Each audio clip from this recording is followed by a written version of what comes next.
ചെമ്പനീർ പൂവിൻ്റെ ഇന്നത്തെ വിശേഷത്തിലേക്ക് പോകാം. നമ്മുടെ സച്ചിയും രേവതിയും കൂട്ടിയിട്ട് സുധിയെ വീട്ടിനകത്തേക്ക് കൊണ്ടുവരാണ്. അപ്പം സുധിക്ക് ഭയങ്കര മടി വീട്ടിനകത്തേക്ക് കയറാനായിട്ട്.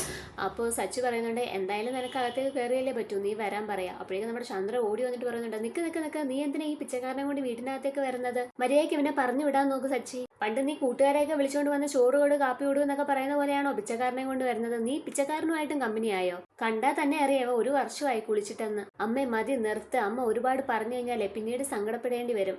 ഞാനതിന് ഈ പിച്ചക്കാരനെയൊക്കെ പറയുന്ന തോറും സങ്കടപ്പെട്ടുകൊണ്ടിരിക്കുന്നത്. നല്ല വീട്ടിൽ വളരുന്നവർക്കൊന്നും ഈ പിച്ചെടുക്കേണ്ട ആവശ്യം വരത്തില്ല. രേവതി, അടുക്കളയിൽ വല്ല പഴയ ചോറും ഇരിപ്പുണ്ടെന്നുണ്ടെങ്കിൽ നീ അത് കൊടുത്ത് പിന്നെ പറഞ്ഞു വിടാൻ നോക്ക്. അപ്പോഴേക്കും സുധി അവിടെ നിന്നിട്ട് അമ്മ അച്ഛ എന്നൊക്കെ പറയുന്നുണ്ട്. അപ്പോൾ ചന്ദ്ര പറയുന്നുണ്ട്, നീ എന്തിനാണ് എന്നെ അമ്മ കുമ്മ എന്നൊക്കെ വിളിക്കാൻ നിൽക്കുന്നത്? നീ പോയി ഏതെങ്കിലും റെയിൽവേ സ്റ്റേഷനിലോ ബസ് സ്റ്റാൻഡിലോ ഒക്കെ പോയി പിച്ച എടുക്കാൻ നോക്ക്. അപ്പോൾ നമ്മുടെ രേവതിയും പറയുന്നുണ്ട്, അമ്മേ ഇദ്ദേഹം. നീ എന്തിനാ രേവതി അദ്ദേഹം ഇദ്ദേഹം എന്നൊക്കെ പറഞ്ഞിട്ട് ഈ കണ്ട പിച്ചക്കാരനെയൊക്കെ ബഹുമാനിക്കാൻ നിൽക്കുന്നത്? നിന്നോട് മര്യാദയ്ക്ക് ഇവനെ പറഞ്ഞു വിടാനാ പറഞ്ഞത്. എടാ സച്ചി, എൻ്റെ വീട്ടിൽ നിന്ന് മര്യാദയ്ക്ക് ഇവനെ ഇറക്കി വിടാം, അല്ലെങ്കിൽ ഞാൻ ഇവൻ്റെ മുഖത്ത് വല്ല ചൂടുവെള്ളം എടുത്തൊഴിക്കും. അപ്പോഴേക്കും നമ്മുടെ സുധി ഇങ്ങോട്ട് അകത്തേക്ക് കയറി വന്നിട്ട് പറയുന്നുണ്ട്, അമ്മേ ഇത് ഞാനാ, സുധിയാന്ന്. സുധിയനെ ആ ഒരു വേഷത്തിൽ കാണുമ്പോഴത്തേക്കും നമ്മുടെ ചന്ദ്രമതിക്കും രവിയേട്ടനും ആണെന്നുണ്ടെങ്കിൽ ഭയങ്കരമായിട്ട് സങ്കടം വരുന്നുണ്ട്. ചന്ദ്രമതി അവിടെ നിന്നങ്ങ് പൊട്ടിക്കരയുവാണ്. എടാ മോനെ സുധി, നീ ആയിരുന്നു ഇത്? നീ എന്താ ഈ പിച്ചക്കാരൻ്റെ വേഷത്തിൽ? നിനക്ക് എന്താ പറ്റിയത്? അയ്യോ ദൈവമേ, എൻ്റെ മോനെ ഈ വേഷത്തിൽ എനിക്ക് കാണേണ്ടി വന്നല്ലോ എന്നൊക്കെ പറഞ്ഞിട്ട് ചന്ദ്രമതി അവിടെ നിന്നങ്ങ് കരയുവാണേ. അപ്പോഴേക്കും നമ്മുടെ ശ്രുതി അവിടെ നിന്ന് വരുന്നുണ്ട്. ഏതാ ആൻറ്റി ഈ പിച്ചക്കാരൻ? നീ എൻ്റെ മോൻ്റെ ഇപ്പോഴത്തെ അവസ്ഥ കണ്ടോ ശ്രുതി? അങ്ങനെ ശ്രുതി നോക്കുമ്പോൾ അത് ശ്രുതിയാണ്. അപ്പോഴേക്കും ശ്രുതിക്കും സങ്കടം സഹിക്കാൻ വയ്യാതെ അവിടെ നിന്നങ്ങ് പൊട്ടിക്കരയുക. എന്താ ശ്രുതി ഇത്? നീ എന്തിനാ ഈ വേഷത്തിലൊക്കെ വന്നത്? അപ്പോൾ സച്ചി പറയുന്നുണ്ട്, പിന്നെ ഭിക്ഷ എടുക്കാനായിട്ട് ഈ വേഷം അല്ലാതെ പാൻറ്റും സൂട്ടും ഇട്ട് നിൽക്കാൻ പറ്റത്തില്ലല്ലോ. ഭിക്ഷ എടുക്കാനോ?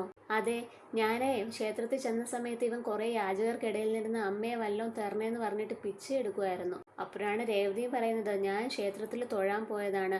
അപ്പോൾ ഞാൻ നോക്കിയപ്പോൾ ഇദ്ദേഹം കുറേ യാചകർക്ക് മുന്നിലിരുന്ന് ഇങ്ങനെ പിച്ച എടുക്കുന്നു. പരിചയമുള്ള ഒരു സൗണ്ട് കേട്ടിട്ട് നോക്കിയതാ. അപ്പോഴാണ് ഇദ്ദേഹമാണെന്ന് മനസ്സിലായത്. ഞാൻ അന്നേരം സച്ചിയേട്ടനെ വിളിച്ച് വരുത്തി. എന്തൊക്കെയായാലും ഇവൻ എൻ്റെ കൂടെ പിറന്നതല്ലേ. കുറേ യാചകർക്കിടയിൽ ഇവിടെ ഇരുന്ന് അമ്മ അച്ഛ എന്നൊക്കെ വിളിച്ച് പിച്ച എടുക്കുന്നത് കണ്ടപ്പോഴേ എനിക്ക് സഹിക്കാൻ പറ്റിയില്ല. അത്രയ്ക്ക് സങ്കടം വന്നു. ഞാൻ അവിടുന്ന് ഇവനെ പിടിച്ചുകൊണ്ട് വരുന്നത്. അപ്പോൾ ചന്ദ്ര ഇങ്ങനെ കരഞ്ഞിട്ട് പറയാണ്, എൻ്റെ ദൈവമേ ഞാൻ എന്തൊക്കെയായി ഈ കേൾക്കുന്നത്? എടാ സുധി, നീ എന്തിനാ പിച്ച എടുക്കാൻ പോയത്? അതിൻ്റെ ആവശ്യം എന്തായിരുന്നു? നിന്നെ ഞാൻ അങ്ങനെയാണോ ഇവിടെ വളർത്തിയത്? നിനക്ക് ഈ വീട്ടിൽ എന്താടാ ഒരു കുറവ്? എൻ്റെ മുന്നിൽ വേറെ ഒരു വഴിയില്ലാത്തതുകൊണ്ടാണ് അമ്മേ. നിങ്ങളോടൊക്കെ ഞാൻ 14 ലക്ഷം രൂപ ചോദിച്ചില്ല, എന്നിട്ട് ആരും എന്നെ സഹായിച്ചില്ലല്ലോ. എൻ്റെ ഒരു ഫ്രണ്ട് പറഞ്ഞിട്ട് ഞാൻ സ്വാമിജിയെ കാണാൻ പോയിരുന്നു. സ്വാമിജിയാണ് പറഞ്ഞത് ഒരു ദിവസം അവിടെ ഇരുന്ന് പിച്ച എടുത്തു കഴിഞ്ഞാൽ എൻ്റെ ആഗ്രഹം സാധിക്കുമെന്നുള്ളത്. അപ്പോൾ സച്ചി പറയുക, പിന്നെ സ്വാമിജി പറഞ്ഞു, നീ എന്തിനാടാ ഇത്രയും നാൾ പഠിച്ചത്? വർഷങ്ങൾ കൊണ്ട് ആ ക്ഷേത്രത്തിന് മുൻപിലിരുന്ന് ഭിക്ഷ എടുക്കുന്നവരുണ്ട്. അവരൊന്നും ഇതുവരെ എങ്ങും എത്തിയില്ലല്ലോ. പിന്നെ നീ അവിടെ ഇരുന്ന് ഒരു ദിവസം കൊണ്ട് ഭിക്ഷ എടുത്തു കഴിഞ്ഞാൽ നിന്നെ ദൈവം അങ്ങ് കാനഡയിലേക്ക് വിടുവോ? എന്നിട്ട് ചന്ദ്ര പറയാം, മോനെ നമുക്ക് ആകെ ഉള്ളത് ഈ ഒരു വീട് മാത്രമാണ്, അതുകൊണ്ടാണ് നിനക്ക് തരത്തില്ല എന്ന് പറഞ്ഞത്. അതിന് നീ പിച്ച എടുക്കുകയാണോ വേണ്ടത്? അപ്പോൾ രേവതിയും പറഞ്ഞു കൊടുക്കുന്നുണ്ട്, നമ്മളുടെ മനസ്സിലുള്ള ആഗ്രഹം നടക്കണമെങ്കിൽ നമ്മൾ കഠിനമായിട്ട് പ്രയത്നിക്കണം, അല്ലാതെ പോയിരുന്ന സ്വാമിജി പറഞ്ഞു എന്ന് പറഞ്ഞിട്ട് പിച്ച എടുക്കുകയല്ല വേണ്ടത്. അപ്പോൾ രവിയേട്ടനും പറയുന്നുണ്ട്, ഇനിയിപ്പോൾ അതിനെ പറ്റിയിട്ടൊന്നും പറയണ്ട മോളെ ശ്രുതി, നീ ഇവനെ വിളിച്ചുകൊണ്ട് റൂമിലേക്ക് പോ. ശ്രുതി നീ പോയിട്ട് കുളിക്കടാന്ന് പറഞ്ഞിട്ട് ഇങ്ങനെ ശ്രുതിയും കൂടെ റൂമിലേക്ക് പോവുകയാണ്. അപ്പം സങ്കടം സഹിക്കാൻ വയ്യാതെ ശ്രുതിയാണെന്നുണ്ടെങ്കിൽ നമ്മുടെ ശ്രുതിക്ക് കുറേ അടിയൊക്കെ കൊടുക്കുന്നുണ്ട്. എന്താ ശ്രുതി ഈ കാണിച്ചത്? നീ എന്നെ പറ്റി ഒന്നും ഓർത്തില്ലല്ലോ എന്നൊക്കെ പറയുക. അപ്പോൾ ശ്രുതി പറയുന്നുണ്ട്, ഞാൻ പിന്നെ എന്ത് വേണമായിരുന്നു? എനിക്ക് ആരും കാശ് തരുന്നില്ല, ആരും എന്നെ സപ്പോർട്ട് ചെയ്യാനില്ല, എല്ലാവരും ജോലിയില്ല എന്ന് പറഞ്ഞിട്ട് ഈ വീട്ടിൽ എന്നെ പരിഹസിച്ചുകൊണ്ടിരിക്കുകയല്ലേ. സുധി, നീ എന്തൊക്കെയാ പറയുന്നത്? ഞാൻ നിനക്ക് വേണ്ടിയിട്ട് തന്നെയല്ലേ ജീവിക്കുന്നത്. നിന്നോട് സ്നേഹമുള്ളത് കൊണ്ടും നീ നല്ല നിലയിൽ എത്തണമെന്നുള്ളത് കൊണ്ടാണ് ഞാൻ നിന്നെ വഴക്കൊക്കെ പറയുന്നത്. ഇനി മേലിൽ ഇങ്ങനെയൊന്നും ആവർത്തിക്കരുത് സുധി, എനിക്ക് സങ്കടം വരുന്നു എന്ന് പറഞ്ഞിട്ട് ശ്രുതിയും കൂടി ഇങ്ങനെയൊന്ന് കെട്ടിപ്പിടിച്ച് കരയുവാണ്. പിന്നീട് കാണിക്കുന്നത് വർഷേനെ ശ്രീകാന്തിനെയാണ്. ശ്രീകാന്തിനെ കാണാൻ വേണ്ടിയിട്ട് വർഷ റെസ്റ്റോറൻറ്റിൽ പോകുന്നുണ്ട്. അപ്പോൾ ശ്രീകാന്തിൻ്റെ ഫ്രണ്ട് വന്നിട്ട് പറയുന്നുണ്ട്, എടാ നിന്റെ ഭാര്യ വന്നിട്ടുണ്ട് കാണാനായിട്ട്. വർഷയോ? നീ അവളോട് പറയാം ഞാൻ ഇന്നിവിടെ ഇല്ലാന്ന്. ആ അങ്ങനെ പറയണമെങ്കിൽ നീ നേരത്തെ പറയണമായിരുന്നു, വർഷ വരുമ്പോൾ ഇങ്ങനെ പറയണമെന്നുള്ളത്. എന്തായാലും നീ ഇവിടെ ഉണ്ടെന്ന് ഞാൻ പറഞ്ഞു, നീ പോയി അവളെ കാണാൻ നോക്ക്. അങ്ങനെ ശ്രീകാന്ത് നേരെ വർഷയെ കാണാൻ വന്നിട്ട് ചോദിക്കുന്നുണ്ട്, നീ എന്തിനാ ഇവിടെ വന്നത്? ഫുഡ് എന്തെങ്കിലും വേണമായിരുന്നുണ്ടെങ്കിൽ ഓർഡർ ചെയ്താൽ പോരെ, ഞാൻ കൊടുത്തു വിടുമായിരുന്നല്ലോ. ഞാൻ ഫുഡ് കഴിക്കാനൊന്നും അല്ല ശ്രീകാന്തേ വന്നത്, വാ നമുക്ക് വീട്ടിലേക്ക് പോവാം. ഞാൻ നിൻ്റെ വീട്ടിലേക്ക് വരുന്നില്ല എന്ന് പറഞ്ഞതല്ലേ. ഞാൻ നിൻ്റെ വീട്ടിലേക്ക് വന്നു കഴിഞ്ഞാൽ നിൻ്റെ അച്ഛനും അമ്മയൊക്കെ ഓരോന്ന് പറയും, പിന്നെ ഞാൻ അവരോട് തിരിച്ച് സംസാരിക്കേണ്ടി വരും. അതുകൊണ്ട് ഞാൻ എന്തായാലും നിൻ്റെ വീട്ടിലേക്ക് വരുന്നില്ല. നിന്നെ ഞാൻ എൻ്റെ വീട്ടിലേക്ക് പോകാൻ വിളിച്ചതല്ലേ, അപ്പോൾ നിനക്ക് വരാൻ വയ്യായിരുന്നല്ലോ.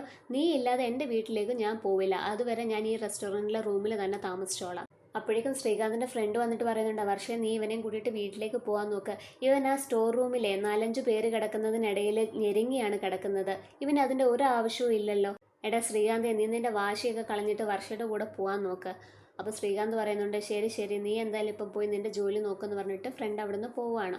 അന്നേരം വർഷയും ചോദിക്കുന്നുണ്ട്, ശ്രീകാന്ത് നിനക്ക് എന്തിൻ്റെ ആവശ്യമാണ് ഈ ചെറിയ റൂമിൽ കിടക്കേണ്ടത്?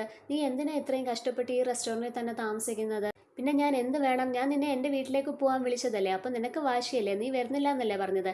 നീ ഇല്ലാതെ ഒരിക്കലും ഞാൻ എൻ്റെ വീട്ടിലേക്ക് പോവില്ല. അതുവരെ ഞാൻ ഇവിടെ തന്നെ കഴിയും. എന്തായാലും ഞാൻ നിന്റെ വീട്ടിലേക്ക് വരില്ല.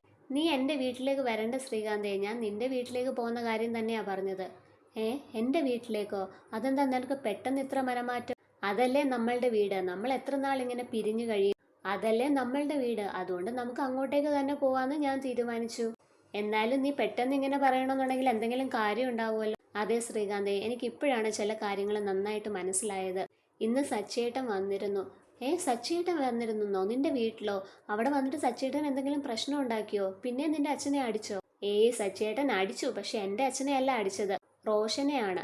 അങ്ങനെ വഴിയിൽ നടന്ന കാര്യങ്ങളെല്ലാം നമ്മളുടെ വർഷയാണെന്നുണ്ടെങ്കിൽ ശ്രീകാന്തിൻ്റെ അടുത്ത് പറയുന്നുണ്ട്. അപ്പോൾ ശ്രീകാന്ത് ചോദിക്കുന്നുണ്ട്, നീ എന്താ അപ്പോൾ എന്നെ വിളിക്കാഞ്ഞത്? അത് സച്ചേട്ടൻ ഇടപെട്ട എല്ലാ പ്രശ്നങ്ങളും പരിഹരിച്ചല്ലോ, അതുകൊണ്ട് പിന്നെ ഞാൻ നിന്നെ വിളിച്ചില്ല. എന്തായാലും നീ ഇപ്പോൾ വാ, നമുക്ക് നിന്റെ വീട്ടിലേക്ക് പോവാം. പിന്നെ ഞാൻ അങ്ങോട്ടേക്ക് പോകുന്നെന്ന് പറഞ്ഞിട്ട് സച്ചേട്ടനോടുള്ള ദേഷ്യമൊന്നും എനിക്ക് മാറിയിട്ടില്ല. അയാൾ എന്തായാലും എൻ്റെ അച്ഛനെ അടിച്ചതല്ലേ, ആ ദേഷ്യം എൻ്റെ മനസ്സിൽ എന്തായാലും ഉണ്ട്. നിന്റെ സ്വഭാവം എനിക്ക് മനസ്സിലാവുന്നില്ല വർഷേ, നീ എന്താ എപ്പോഴാ പറയുന്നതെന്നും ചെയ്യുന്നതെന്നും ഒന്നും മനസ്സിലാവുന്നില്ല. ഇനി നീ എൻ്റെ വീട്ടിലേക്ക് പോയിട്ട് ഉടനെ അവിടുന്ന് പോവാന്ന് പറയുമോ?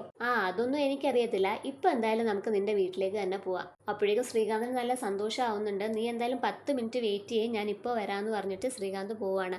അങ്ങനെ അത് കാണിച്ചിട്ടാണ് ഇന്നത്തെ എപ്പിസോഡ് അവസാനിക്കുന്നത്. അപ്പോൾ വീഡിയോ ഇഷ്ടമായ എല്ലാവരും ഒന്ന് ലൈക്ക് ചെയ്യുക, ചാനൽ ദയവായിട്ട് സബ്സ്ക്രൈബ് ചെയ്തേക്കുക. താങ്ക്